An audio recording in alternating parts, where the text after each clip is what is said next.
Within the past 10 years, sports betting went from something that was relatively unknown to now becoming the most popular and accessible form of gambling today. Back in the day, when you watched the sport, it was because you loved watching the sport. You loved your team, you wanted to root for them, you wanted to see them do good. But these days, most people who watch sports are only watching it because they have money on the game. You're constantly being bombarded with gambling advertisements, your favorite teams and leagues have gambling deals, and you don't know what happened to the sport that you once loved. Now, as I've said on this channel before, once you increase profitability in something, you also increase the amount of people attempting to deceive and defraud the market for personal gain. And sadly, that's happening in sports today, in the sports betting world. Before we could dive into the state of sports betting today, we first have to find out how we got to this point. Prior to the year 2018, the United States had a federal ban on sports betting. That meant that if you wanted to place a sports bet, you really only had three options. The first one was to go to Nevada, where they were exempt from the federal ban. The second was to use your local bookie.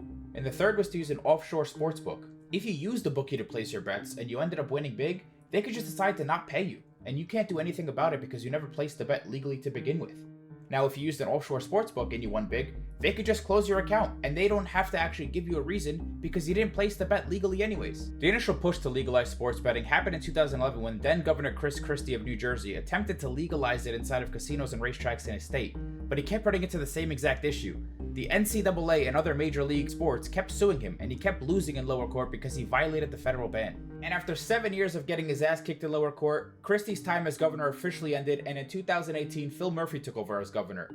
Now, although they were different political parties, Murphy liked the idea to legalize sports betting and decided to continue to fight for it, and he took it all the way to the Supreme Court where they would decide what happened.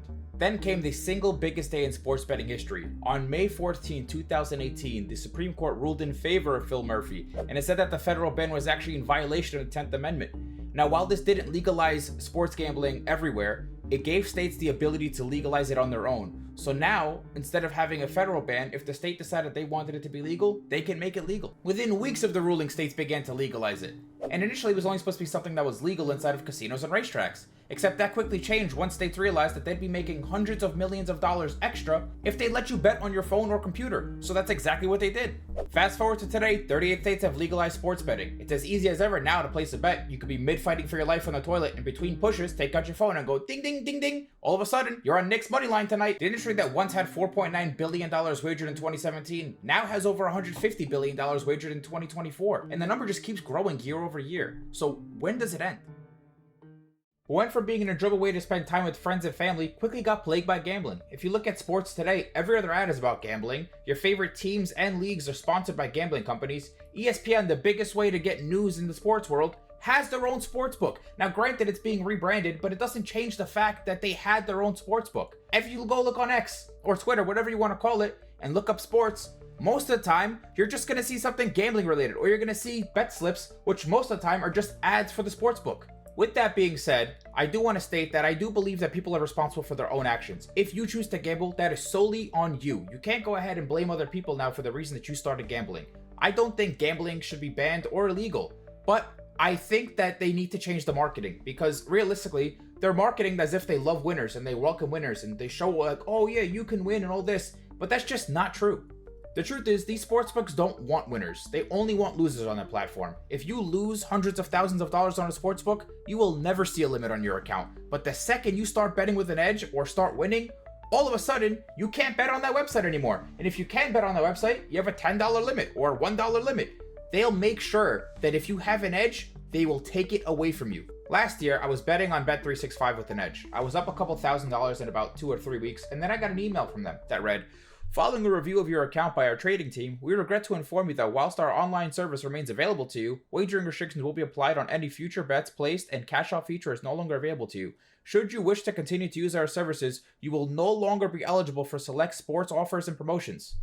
So they limited my account to $10 a bet because I started winning and because I had an edge. They don't like when you win. I do want to clarify that Bet365 is not the only book that limited me. They're just the only ones who sent me an email about it. But BetMGM, DraftKings, FanDuel, Fanatics, and BetRivers have all limited me and not sent an email about it at all. They also don't advertise that they'll limit you if you start winning, which is honestly deception. This brings me to my next point: cappers and betting gurus. What people have realized is that it's much more profitable for them to sell you their picks rather than bet themselves, because they can't win long term. So they would rather sell you picks and act like they can, act like they're up millions, when they're just a losing bettor, but they'll sell you picks under the illusion that they're not. Any winning bettor is tracking their picks. You don't actually know if you're a winning bettor if you don't track your picks. So how can you say you're up millions when you have no data to prove that you're up millions? One example of these clowns are Mojo on Deck. So here's Mojo on Deck's Twitter page. It says, full-time sports betting consultant, the only tennis wizard, and then everything he bets, prop goblin, one-stop shop, premium handicapping service. If you look at his page, it looks like he's a winner, right? And then he says he tracks his picks as well. So if we go ahead and click here, let's go ahead and click his link on here. Let's go to his tracker since March 31st, 2025, correct? So he tracks his picks. Looks pretty reasonable, correct? He says overall, he's up 174 units since March. Now, what he doesn't realize is that there's a website called Capper Insights who has also been tracking his bets since March. And he's actually down 279 units since what, March 1st? Since March 1st, he's down 279 units. And look at the graph over here, his overall profit trend. This guy is just a loser. All he does is lose. This is since March 1st, down 279 units. So if your unit is $100, you would be down $28,000 betting with him. But on top of that, not only would you be down $28,000 betting with him, but let's see how much he actually charges for this. Let's go ahead and click VIP dashboard. $40 a week, or $120 a month. So you're paying $120 a month to just set your money on fire. You just paid $120 a month to set 28,000 on fire. That's insane to me. Another one of these bozos goes by the name Sean Perry. Yeah, I am at the airport, and I made 100,000 when I'm at the airport, baby.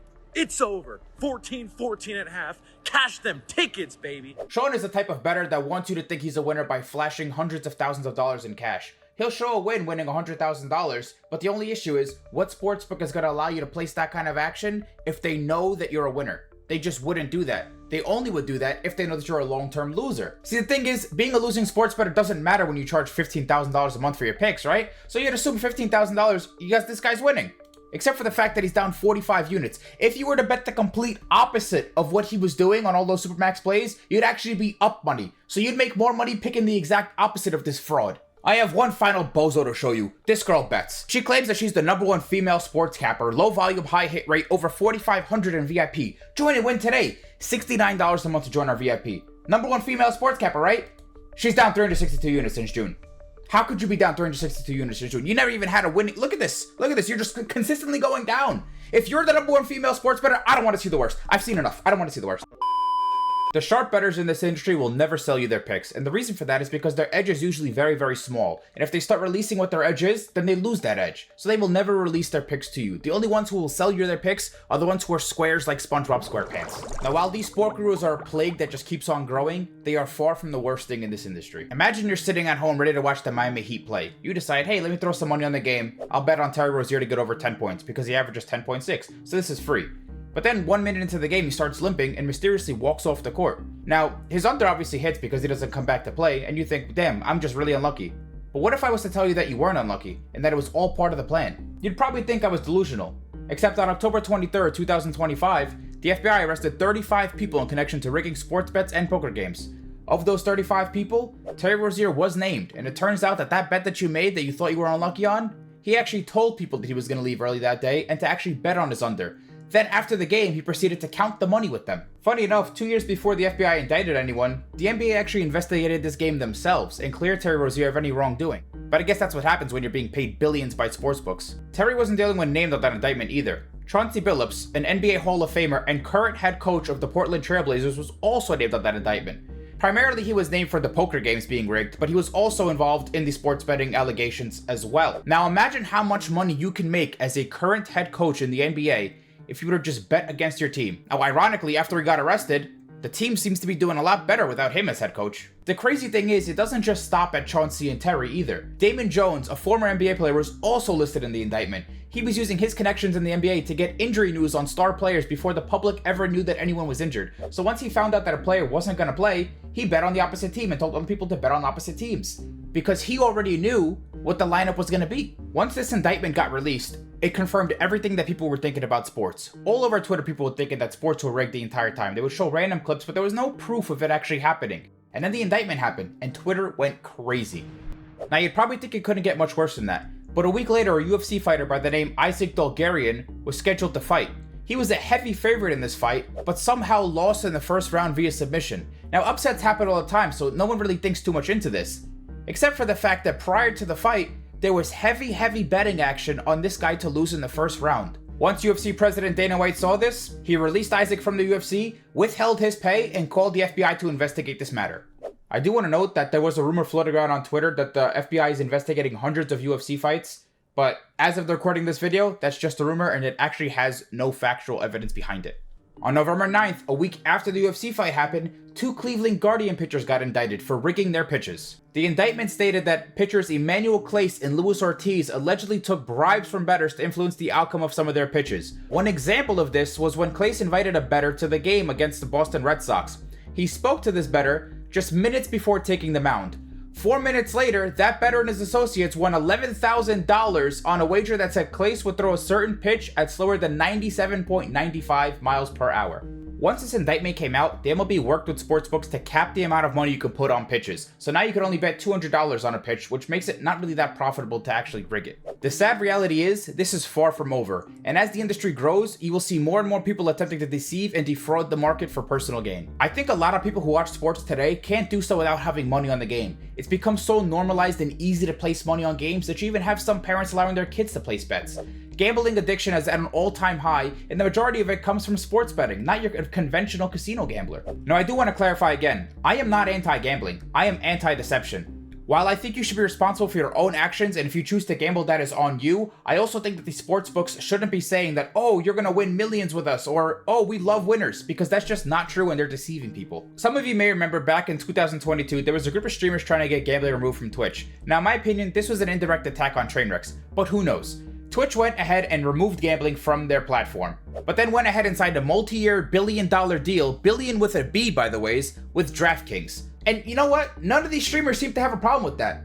They signed a billion-dollar deal with a sports betting and casino company. Now, if you watch Thursday Night Football on Twitch, anytime someone gets a catch and it would have hit their over or under, it'll pop up on the screen while you're watching the game. So now you can't even watch football without being bombarded with, oh, if you would have bet this guy, you would have won this. I just want to watch football, bro. If you've made it this far into the video, I would really appreciate if you guys could leave a like on this video and let me know down below what you guys think the sports betting industry will become in the next 5 years. I really want to see what you guys think about this. And if you guys have any ideas on how I can improve my content or what you guys want to see next, just let me know down below. I appreciate you guys all for watching, and I'll see you boys in the next one.